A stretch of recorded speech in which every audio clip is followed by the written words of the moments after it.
न्याय आंदोलन की यात्रा में और धरना प्रदर्शन, सांकेतिक धरना प्रदर्शन के संदर्भ में हमारे बीच में पूर्व A क्लास अधिकारी, भारत सरकार, वर्तमान में राष्ट्रीय अध्यक्ष डॉक्टर अंबेडकर राष्ट्रीय एकता मंच, हमारे बीच में बहुजन आदमी के राष्ट्रीय अध्यक्ष देवा रावत जी, अनिल रावत जी, दीपराज रावत जी, लल्लन रावत जी और सभी इस श्रृंखला में आए हुए जो पितातुल बुजुर्ग हैं, नौजवान साथी हैं, माताएं बहनें हैं, ये जो आज आप ये फोटो लेकर आई हैं, जो आज अपने घर से अपना समय निकाल करके आप यहाँ पर आई हैं, यही समझ लीजिए कि इनकी सच्ची श्रद्धांजलि है। अगर उस दिन मिट्टी के दिन आप पहुंचे, मिट्टी दे दिया, आप दे दिया, घर को चले गए, वो एक क्रिया थी। लेकिन आज जो आप धरना प्रदर्शन करके उसको न्याय, पीड़ित परिवार के छोटे छोटे बच्चों को न्याय दिलाने के लिए अपना कीमती समय निकाल करके, अपने घरों से चल करके, अपना पैसा खर्च करके, अपना काम की हर्जा करके अपना कीमती समय दे रहे हैं, यही समझ लीजिए कि पीड़ित परिवार के साथ असली जो है आप मददगार हैं। इस मददगार में आए हुए सभी लोगों का तहे दिल से हार्दिक स्वागत, वंदन, अभिनंदन करते हैं। हम राष्ट्रीय अध्यक्ष जी का शुक्रगुजार करते हैं कि एक क्लास अफसर होकर के समाज के चिंतन मनन और पीड़ा को बर्दाश्त नहीं कर पाए, वो भी लखनऊ से चल करके अपने झंडे बैनर के साथ आपके साथ न्याय की लड़ाई में खड़े हैं। इनका भी तहे दिल से हार्दिक स्वागत।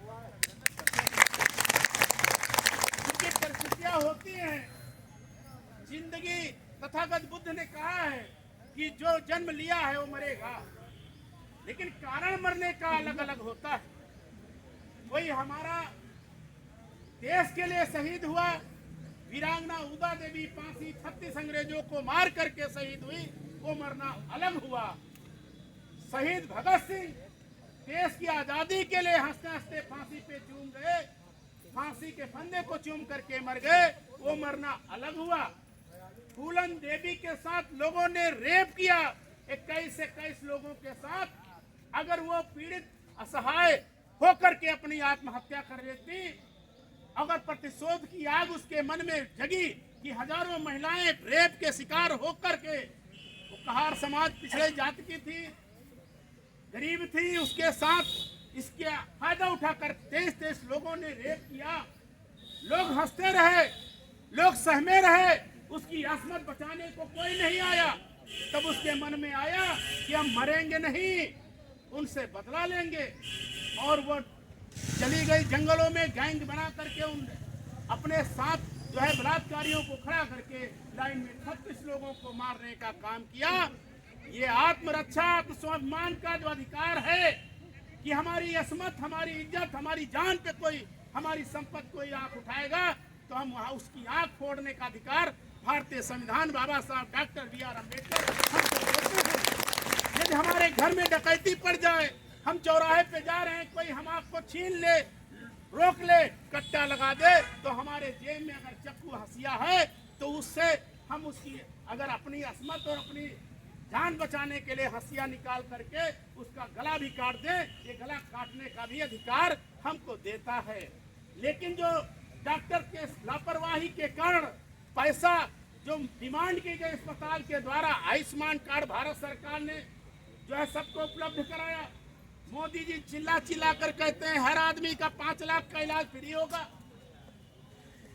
कार्ड बन गया, हमारे पास कार्ड है, परिवार के लोग जाते हैं तो जांच के नाम पर उनसे 10,000 रुपया, दवाई के नाम पर 10,000 रुपया, बाहर से डॉक्टर मंगाने के नाम पर 10,000 रुपया, इस तरह से फर्जी चार्ज करके जो है परेशान करते हैं। और उसके बाद हमारी दवाई में खर्चा हुआ 20,000 और हमारे आयुष्मान कार्ड से 5 लाख 3 लाख रुपया स्कैन करके निकाल लेते हैं। ये इतना बड़ा भ्रष्टाचार, इतना बड़ा घोटाला ये प्राइवेट अस्पताल वाले कर रहे हैं, और शासन प्रशासन उसमें 25 से 30% हिस्सेदारी ले रहा है। अगर हिस्सेदारी न लेता होता तो जो पहले शिकायतें आई उन पर कार्रवाई नहीं की हुई, कुकर मुत्ते की तरह सरकार प्राइवेट अस्पताल खुल गए, अस्पतालों में डॉक्टर नहीं है, और डॉक्टर हैं तो एक डॉक्टर 10 अस्पतालों में नाम लिखा, 10 अस्पतालों में जाता है।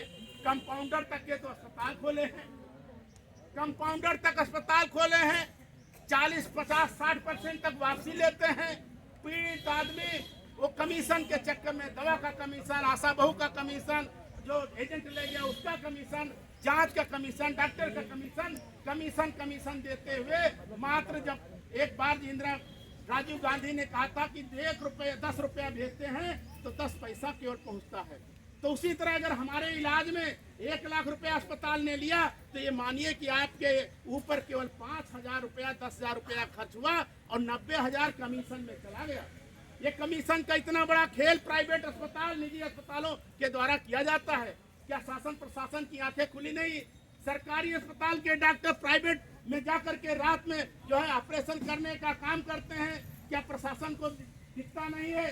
सरकारी अस्पताल में दवाएं जो है नकली रखी जाती हैं, बाहर से दवा लिखी जाती हैं, सरकारी दवाएं बेची जाती हैं। सरकारी अस्पताल में भी ऑपरेशन के नाम पर 5,000, 10,000 रुपया सरकारी डॉक्टर लेता है। इतना परेशान करता है पीड़ित को कि वह परेशान होकर के प्राइवेट अस्पतालों की तरफ चला जाता है। ये सारी जिम्मेदारी जो है हमारे जो भारत सरकार और